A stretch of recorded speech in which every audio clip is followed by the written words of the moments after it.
Capítulo 13. O caminho tortuoso de cascalhos brancos nos levou pelos jardins do palácio, além dos gramados e da loucura e dos muros altos do labirinto de cerca-viva. Tolha, normalmente tão quieto e silencioso, contorcia-se na cela, sua boca formando uma linha de zanga. Algo errado? Perguntei. Pensei que ele não responderia, mas então ele disse: Esse lugar cheira a fraqueza, como se as pessoas ficassem moles. Lancei um olhar para o guerreiro gigante. Todos são moles comparados a você, Tolha. Tamar geralmente riria do estado de humor do seu irmão, mas ela me surpreendeu ao responder. Ele está certo. Parece que este lugar está morrendo. Eles não estavam ajudando a acalmar meus nervos. Nossa audiência na sala do trono havia me deixado nervosa, e eu ainda estava um pouco surpresa com a raiva que senti do rei, embora os santos soubessem que ele merecia. Era um velho lascivo e pervertido que gostava de cantar às serviçais, para não falar do fato de ser um líder desonesto e ter ameaçado executar a mim e Mali no intervalo de poucos minutos. Mesmo pensando sobre isso, senti outro golpe de ressentimento amargo. Meu coração bateu mais rápido quando entramos no túnel arborizado. As árvores nos pressionavam e, acima de nós, os galhos se entrelaçavam em um dossel verde. A última vez que os tinha visto, eles estavam desfolhados. Nós emergimos no sol brilhante. Abaixo de nós ficava o pequeno palácio. Senti falta dele, percebi. Do brilho de seus domos dourados, das estranhas paredes esculpidas com todo tipo de besta, real ou imaginária. Sentir a falta do lago azul reluzindo como uma fatia do céu, da pequena ilha não exatamente em seu centro, das manchas brancas dos pavilhões dos conjuradores em sua margem. Era um lugar diferente de tudo. Fiquei surpresa em descobrir o quanto ele era um lar para mim. Mas nem tudo estava do mesmo jeito. Havia soldados do primeiro exército parados em torno dos jardins, rifles em suas costas. Eu duvidava que pudessem fazer muito contra a força dos sangradores, aéreos e infernais determinados, mas a mensagem era clara: Grixas não são confiáveis. Um grupo de servos vestidos de cinza esperava na escada para cuidar dos nossos cavalos. Pronta? Mali sussurrou enquanto me ajudava a desmontar. Eu queria que as pessoas parassem de me perguntar isso. Não pareço estar pronta? Sua aparência é a mesma de quando coloquei um girino na sua sopa e você o engoliu acidentalmente. Segurei uma risada, sentindo parte da minha preocupação amenizar. Obrigada por me lembrar disso, falei. Acho que até hoje não te dei o troco. Parei para endireitar as dobras do meu kefta, aproveitando o tempo na esperança de que minhas pernas parassem de tremer. Então subi a escada, os outros me seguindo numa fila. Os serviçais abriram as portas e eu entrei. Passamos pelo breu sombrio da câmara de entrada e fomos para o salão do Domo Dourado. O salão era um hexágono gigante com as proporções de uma catedral.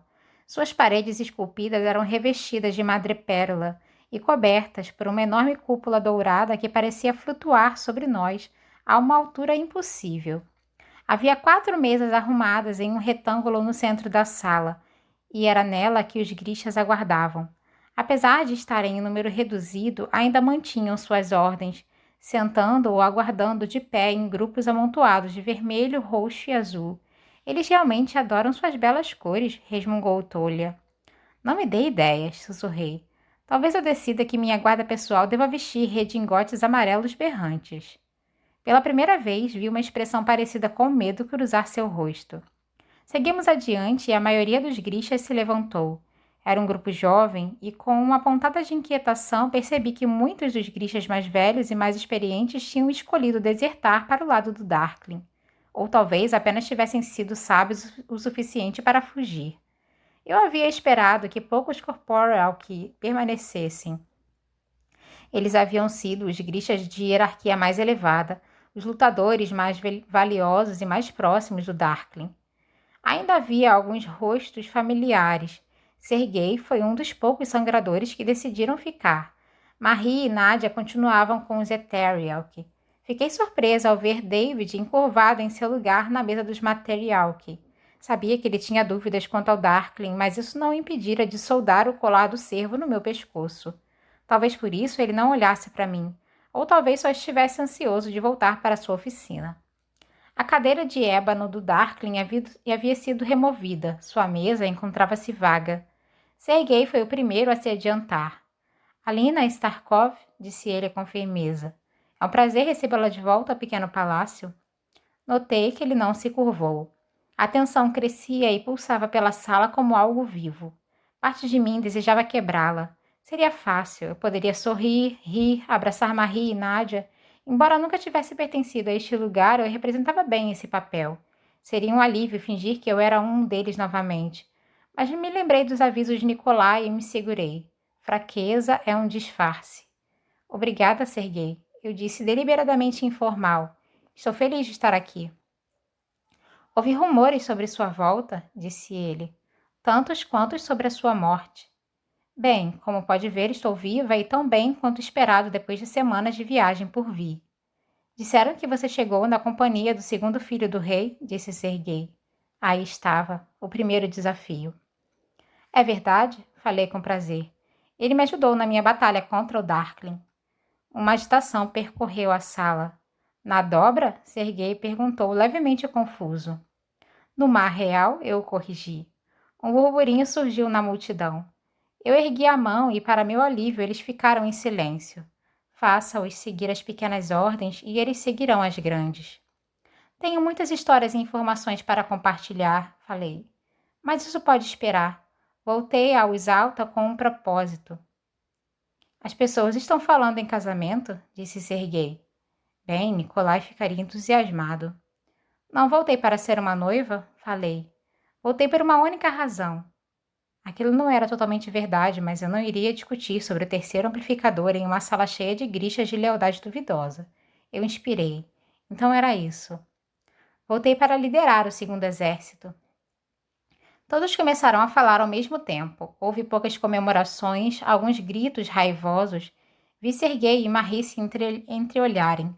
Quando a sala se aquietou, ele disse: Já esperávamos por isso. O rei concordou que eu assuma o comando. Temporariamente, pensei, mas não falei. Outra onda de gritos e conversas irrompeu. Sergei pigarreou.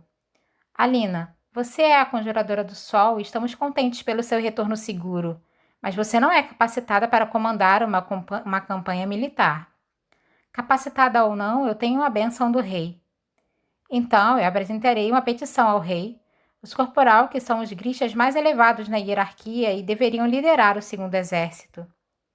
De acordo com você, sangrador. Assim que ouvi aquela voz aveludada sobre a quem pertencia, mas meu coração ainda se apertou quando vi seu cabelo da cor de asas de corvo. Zoya saiu da multidão de Eterielk. Sua forma ágil, envolta em uma seda azul de verão que fazia seus olhos brilharem como pedras preciosas com cílios detestavelmente longos. Precisei de toda a minha força de vontade para não me virar e observar a reação de Mali. Zoya era a grixa que tinha feito todo o possível para tornar minha vida miserável no pequeno palácio. Ela havia zombado de mim, fofocado a meu respeito e até quebrado 2 das minhas costelas.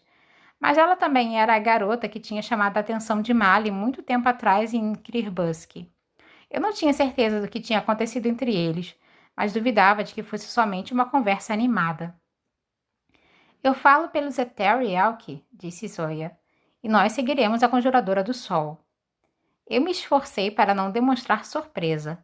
Ela era a última pessoa de quem esperava apoio. Que jogo ela estaria jogando? Nem todos, Marie soltou debilmente. Sabia que não deveria me surpreender, mas ainda assim isso me feriu. Zoya deu uma risada de desdém. Sim, nós sabemos que você apoia Sergei em todos os seus esforços, Marie. Mas isso não é um encontro tarde da noite perto do banha. Estamos falando do futuro dos grixas e de toda a Ravka. O pronunciamento de Zoya foi recebido com risos abafados e Marie ficou vermelha. Já basta, Zoya, disparou Sergei. Um Eterialnik que eu não reconheci deu um passo à frente. Ele tinha a pele escura e uma cicatriz tênue no alto da bochecha esquerda. Ele vestia o bordado de um infernal. Marie tem razão, disse ele. Você não fala por todos nós, Zoya. Prefiro ver um Eterialnik no comando do segundo exército, mas não deveria ser ela. Ele apontou acusador para mim. Ela nem foi criada aqui. É isso mesmo, gritou um corporalnik. Ela é Grisha há menos de 1 ano. Nós nascemos Grishas, não nos tornamos um, rosnou Tolya.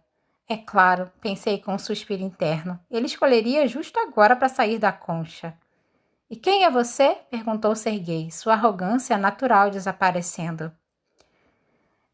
Tolya levou a mão à sua espada curva. Meu nome é Tolya Yubatar. Fui criado bem longe do cadáver de um palácio e ficaria feliz de provar que posso parar o seu coração. Você é um Grisha? Serguei perguntou incrédulo. Tanto quanto você, respondeu Tamar, seus olhos dourados brilhando. E você? Serguei perguntou a Mali. Sou apenas um soldado, respondeu Mali vindo para o meu lado. Um soldado dela. Assim como todos nós, acrescentou Fedor. Voltamos para o Exalta para servir a Conjuradora do Sol, não a algum garoto posudo. Outro corporalnik ficou de pé. Você é só mais um covarde que fugiu quando Darklin caiu. Não tem o direito de vir aqui nos insultar. E quanto a ela? Gritou outro Aeros. Como sabemos que não está trabalhando com o Darklin, ela o ajudou a destruir Novokirbusk. E dormiu com ele? Gritou o outro. Nunca condescenda em negar, disse a voz de Nikolai na minha cabeça. E qual é a sua relação com Nikolai Lantsov? Questionou um fabricador. Qual era a sua relação com o Darklin? Falou uma voz estridente. Faz diferença? Perguntei friamente, mas podia sentir meu controle indo embora. É claro que faz, disse Serguei. Como podemos ter certeza de sua lealdade? Você não tem o direito de questioná-la, gritou um dos conjuradores. Por quê? Retrucou um curandeiro. Porque ela é uma santa viva? Coloque-na em uma capela que é o lugar dela, alguém gritou. Ponham ela e sua turba para fora do pequeno palácio. Tolya pegou sua espada. Tamar e Serguei ergueram as mãos. Eu vi Marie sacar sua pederneira e senti os ventos dos conjuradores sacudirem as bordas do meu kefta. Pensei que estaria pronta para encará-los, mas não estava preparada para a onda de raiva que passou por mim. A ferida no meu ombro tremeu e algo dentro de mim se libertou. Olhei para o rosto zombeteiro de Serguei e meu poder se levantou com um propósito claro e vicioso. Ergui meu braço. Se precisavam de uma lição, então eles dariam uma. Eles poderiam discutir sobre os pedaços do corpo de Serguei. Minha mão se arqueou no ar, cortando na direção deles. A luz era uma lâmina afiada pela minha fúria. No último segundo, algum pedaço de sanidade perfurou a névoa sussurrante de minha raiva. Não, pensei em terror ao perceber o que estava prestes a fazer. Minha mente em pânico titubeou.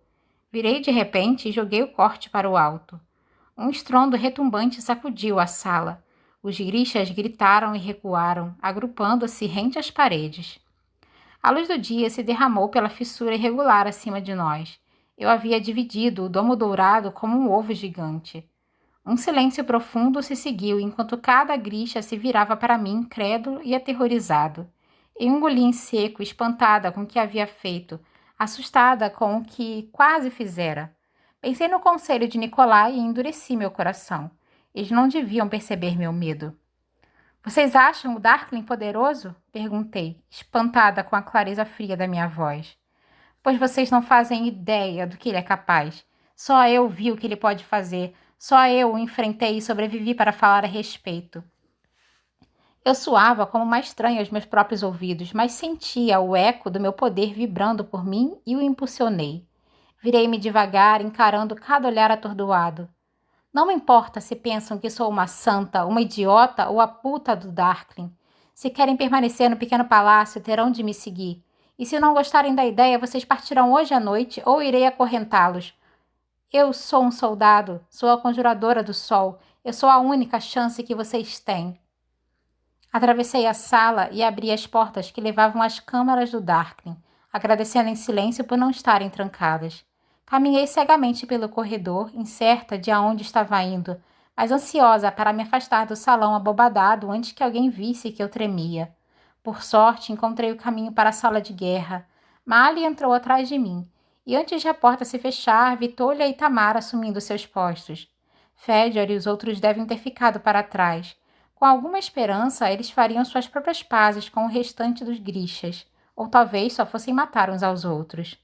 Andei de um lado para o outro em frente ao antigo mapa de Ravka que cobria o comprimento da parede de trás.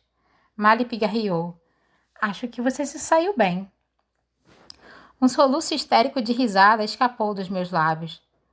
A menos que você pretendesse derrubar o teto inteiro sobre nossas cabeças, disse ele. Nesse caso, acho que foi apenas um sucesso parcial. Mordi meu polegar e continuei a andar. Eu tinha de chamar a atenção deles. Então, você queria mesmo fazer aquilo? Eu quase matei alguém, quis matar alguém, ou era cúpula ou Serguei, e Serguei teria sido muito mais difícil de consertar. Não exatamente, admiti. De repente, toda a energia foi embora de mim. Caí em uma cadeira perto da mesa comprida e repousei a cabeça nas mãos. Eles irão todos embora, lamentei. Talvez, disse Mali, mas eu duvido. Enterrei a cabeça nos braços. A quem estou enganando? Não posso fazer isso? Isso é algum tipo de piada de mau gosto? Não ouvi ninguém rindo, disse Mali. Para alguém que não tem ideia do que está fazendo, eu diria que você se saiu muito bem. Ergui o rosto para fitá-lo. Ele estava apoiado na mesa, braços cruzados, o fantasma de um sorriso brincando em seus lábios. Mali, eu esburaquei o teto. Um buraco bastante dramático. Deixei escapar um sopro. Algo entre uma risada e um soluço. O que faremos quando chover? O que sempre fazemos, disse ele. Vamos nos manter secos. Alguém bateu na porta e Tamar colocou a cabeça para dentro. Um dos serviçais quer saber se você dormirá nos aposentos do Darkling. Eu sabia que tinha de fazer isso, só não estava ansiosa por isso. Esfreguei as mãos no rosto e me ergui da cadeira. Menos de uma hora no pequeno palácio e já estava exausta. Vamos dar uma olhada? Os aposentos do Darkling ficavam logo no fim do corredor, saindo da sala de guerra. Um serviçal, vestido de cinza carvão, nos levou para uma área compartilhada grande e bastante formal, mobiliada com uma mesa comprida e algumas cadeiras que pareciam desconfortáveis. Cada parede tinha um par de portas duplas. Essas levam a uma passagem que a conduzirá para fora do pequeno palácio, Mãe Soverania, disse o serviçal, apontando para a direita. Ela apontou para as portas à esquerda e disse: essas levam aos aposentos dos guardas. As portas diretamente em nossa frente não precisaram de explicação. Elas iam do chão ao teto e traziam o símbolo do Darkling, o eclipse do sol, talhado em sua madeira de ébano. Eu não me sentia muito preparada para enfrentar aquilo, então caminhei para os aposentos dos guardas e espiei do lado de dentro. Sua área compartilhada era consideravelmente mais aconchegante. Ela possuía uma mesa redonda para jogar cartas e diversas cadeiras bem acolchoadas, disponibilizadas ao redor de um forno a lenha para manter o calor no inverno. Por outra porta, vi fileiras de beliches. Acho que o Darkling tinha mais guardas, disse Tamar. Muito mais, respondi. Podíamos trazer mais alguns. Pensei nisso, disse Mali, mas não sei se é necessário e não tenho certeza de em quem podemos confiar. Tive de concordar. Depositava certa fé em Tolha e Tamar, mas a única pessoa em quem realmente confiava era Mali. Talvez pudéssemos considerar escolher alguns dos peregrinos, sugeriu Tamar. Alguns deles têm formação militar. Deve haver alguns bons lutadores entre eles, e eles certamente dariam a vida por você. Sem chance, respondi. O rei ouviria um sussurro de Sancta Alina e colocaria meu pescoço em uma corda. Além disso, não sei se colocaria minha vida nas mãos de alguém que acha que posso me levantar dos mortos. Nós daremos conta, disse Mali. Eu assenti. Tudo bem. E alguém pode cuidar do reparo do telhado? Sorrisos brotaram nos rostos de Tolha e Tamar. Não podemos deixá-lo daquele jeito por alguns dias? Não, eu ri. Não quero a estrutura inteira desabando sobre nós. Fale com os fabricadores, eles devem saber o que fazer. Passei meu polegar pela saliência de carne que corria ao longo da minha palma. Mas não permitam que o deixem muito perfeito, adicionei. Cicatrizes eram bons lembretes. Voltei à área compartilhada principal e me dirigi à serviçal que se mexia indecisa no vão da porta. Comeremos aqui esta noite, falei. Você pode cuidar das bandejas? A serviçal ergueu as sobrancelhas, depois se curvou e saiu correndo. Eu tremi. Devia dar ordens, não fazer perguntas. Deixei Mali e os gêmeos discutindo um cronograma de vigília e atravessei as portas de ébano. Os puxadores eram duas rodelas finas de lua crescente feitas do que parecia ser osso. Quando os segurei e puxei, não houve qualquer rangido ou ruído de dobradiças. As portas se abriram sem nenhum som. Um serviçal tinha acendido as lamparinas do quarto do Darkling. Analisei o ambiente e deixei escapar um suspiro que não percebi estar prendendo. O que eu esperava? Uma masmorra? Um poço? Que o Darkling dormisse suspenso nos galhos de uma árvore? O quarto era hexagonal, suas paredes de madeira escura, esculpidas para dar a ilusão de uma floresta repleta de árvores esguias. Acima da enorme cama de dossel, o teto abobadado era feito de obsidiana preta lisa e salpicado de fragmentos de madrepérola dispostos em constelações. Era um quarto incomum e certamente luxuoso, mas ainda assim era só um quarto. As prateleiras estavam sem livros. A mesa e o tocador encontravam-se vazios. Todos os seus bens devem ter sido levados, provavelmente queimados ou quebrados em pedacinhos. Acho que deveria ter ficado feliz de o rei não ter levado abaixo o pequeno palácio inteiro. Caminhei para a lateral da cama e passei a mão no tecido frio do travesseiro. Era bom saber que alguma parte dele ainda era humana, que ele deitava sua cabeça para descansar de noite como todo mundo. Mas eu poderia realmente dormir em sua cama embaixo daquele telhado? Num sobressalto, percebi que o quarto tinha o cheiro dele. Nunca nem havia notado que ele tinha um cheiro. Fechei os olhos e respirei profundamente. O que era isso? O frio cortante de um vento invernal. Galhos nus, o cheiro da ausência, o cheiro da noite. A ferida em meu ombro pinicou e eu abri os olhos. As portas do quarto estavam fechadas. Eu não as tinha ouvido se fechar. Alina, eu me virei. O Darkling estava de pé no outro lado da cama. Tapei a boca com as mãos para interromper meu grito. Isso não é real, disse a mim mesmo. É só mais uma alucinação, como aconteceu na dobra. Minha Alina, disse ele suavemente. Seu rosto estava bonito, intocado, perfeito. Não vou gritar porque isso não é real e quando eles vierem correndo não haverá nada para verem. Ele caminhou lentamente ao redor da cama. Seus passos não produziam som. Fechei os olhos, pressionei-os com minhas palmas, contei até 3. Mas quando os abri novamente, ele ainda estava diante de mim. Não vou gritar. Dei um passo para trás, senti a pressão da parede atrás de mim. Um som abafado escapou da minha garganta. Não vou gritar.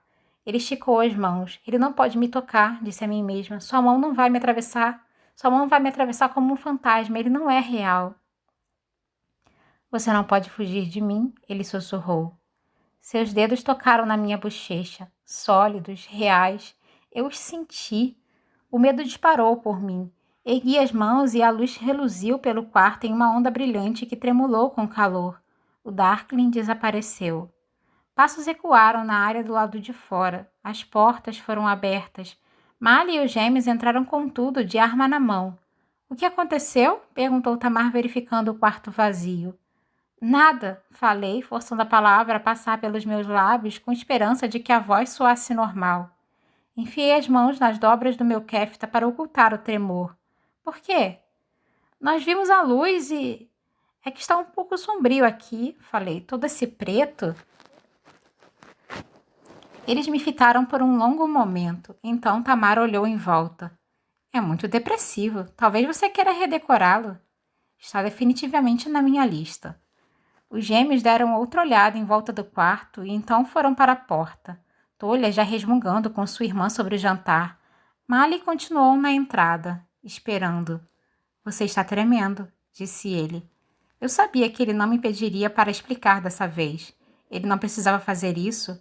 Eu deveria ter dito a verdade a ele sem que precisasse me perguntar, mas o que eu diria? Que estava vendo coisas, que estava louca, que nunca estaríamos seguros? Não importa para quão longe fugíssemos? Que estava tão quebrada quanto o domo dourado, mas que algo muito pior que a luz do dia rastejava dentro de mim? Permaneci em silêncio. Mali balançou a cabeça uma única vez e então simplesmente foi embora. Permaneci sozinha no centro do quarto vazio do Darkling. Chame-o, pensei desesperadamente. Diga a ele, conte tudo a ele. Mali estava apenas a alguns passos de distância, no outro lado daquela parede. Eu poderia dizer seu nome, trazê-lo de volta e contar tudo a ele. O que havia acontecido na dobra, o que quase havia feito com o Serguei, o que tinha visto há apenas alguns momentos atrás. Eu abri a boca, mas as mesmas palavras vieram a mim várias e várias vezes. Não vou gritar, não vou gritar, não vou gritar.